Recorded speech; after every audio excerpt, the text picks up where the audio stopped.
Hey, Derek here at Castaway Studios. Well, at home, really, Studio 5.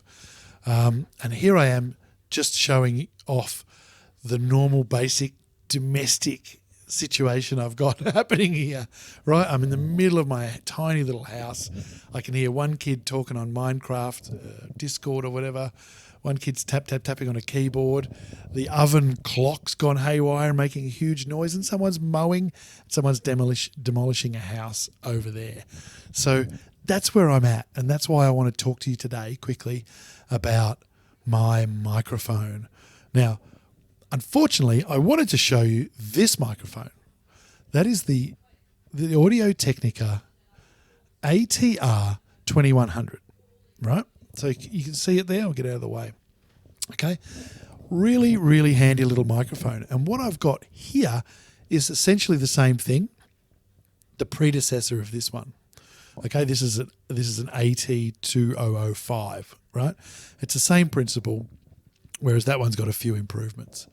This one has this incredibly bright blue light. It's outrageous. Look at this.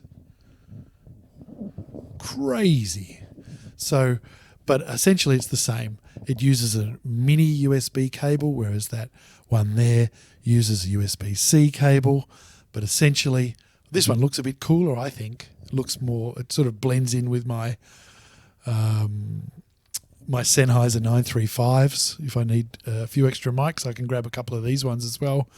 And no one really knows the difference, visually, that is. But anyway, so I want to talk about that one. And I'm demonstrating using this one, which is essentially just the old version, right? So you can see I'm holding it in my hand. Now, the main reason these are important is they are a USB microphone that is dynamic.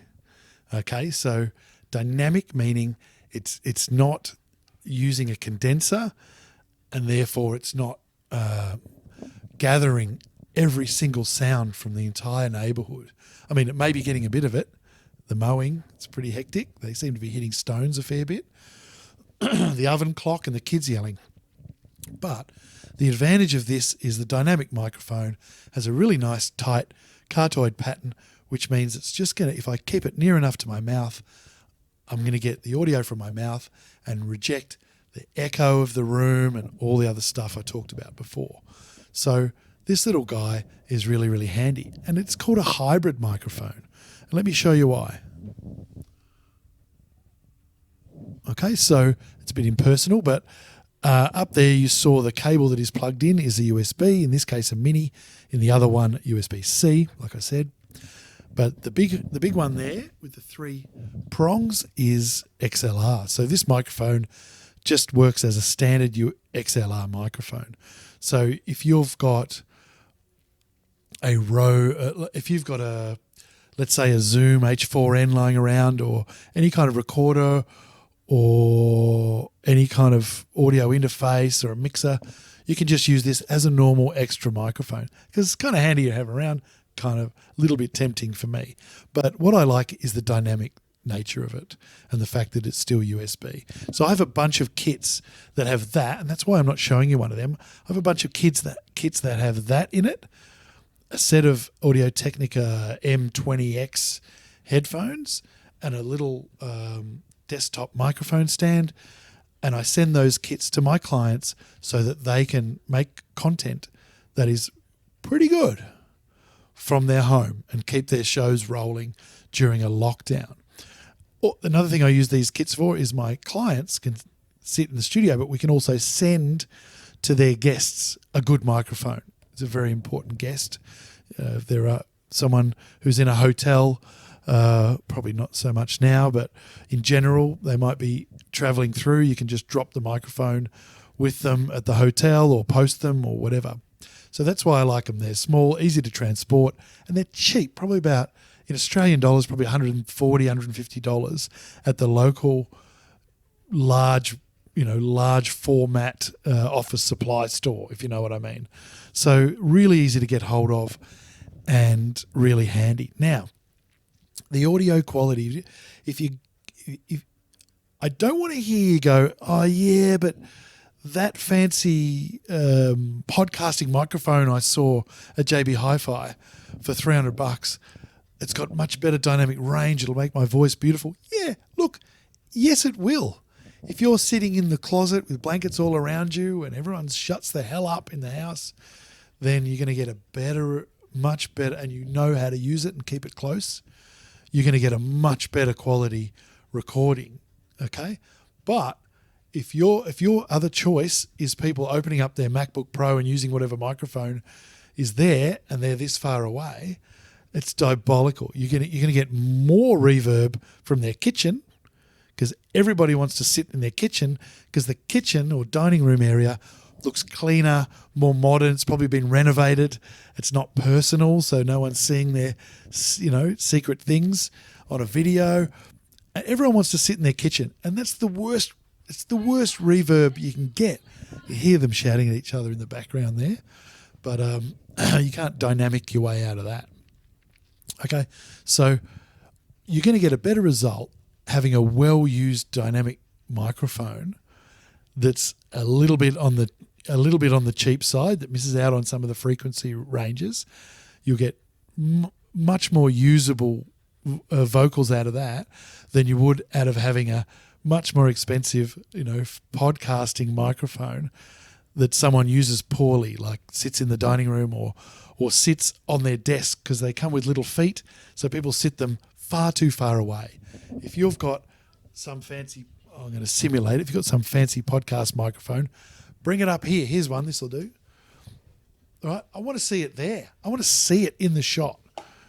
I don't want to, if I can't see it in your webcam, you're not using it right, and we're hearing echoes and everything from all around. Look, little noises from the kids or cats meowing, that's not going to hurt. But it's that wretched echo from the cleanest room in the house. No good at all. All right, so that's what I recommend. That one there, you can't get this one anymore. It's a very handy little guy. Now, when recording, what I've been using lately is that is Riverside.fm.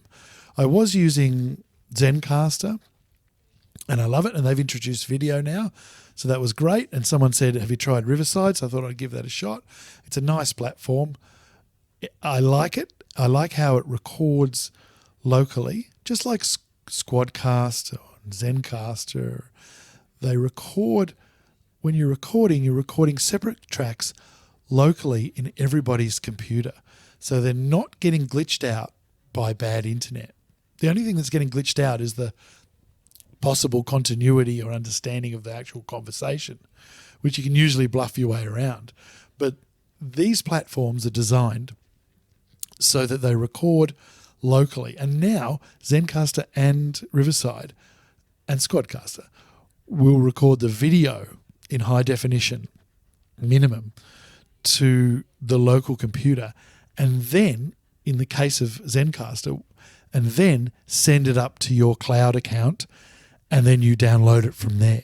So you get the video and the audio in all separate files for each person, in high quality, recorded locally.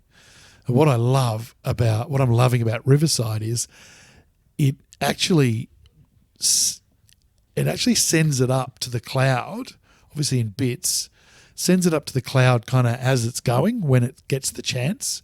So if your conversation is not glitching and all that, it will just keep sending it up to the cloud. And after you've finished recording, it's generally already done. But there's minimal, the idea is there's minimal going, do you mind waiting there? So one thing about Zencastr is after the recording, you have to say, please don't hang up. Can we just sit there for a little while so that it can upload to my thing, and everyone's watching it upload, and we're finding out who has the best internet, that's for sure. So that's the big advantage of Riverside, I think, that it uploads as you go. And the video looks spectacular.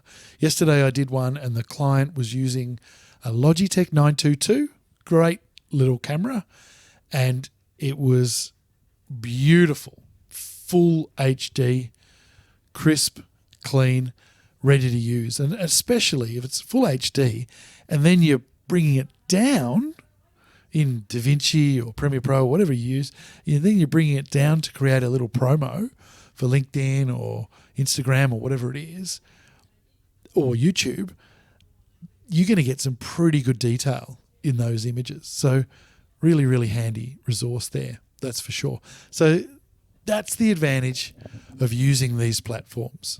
You have to pay for them, but that's the advantage of using them. I'm yet to use, I've done tons and tons and tons of remote podcast recordings using Zoom. And I've worked out how to sort of fix up most of the little boings and glitches.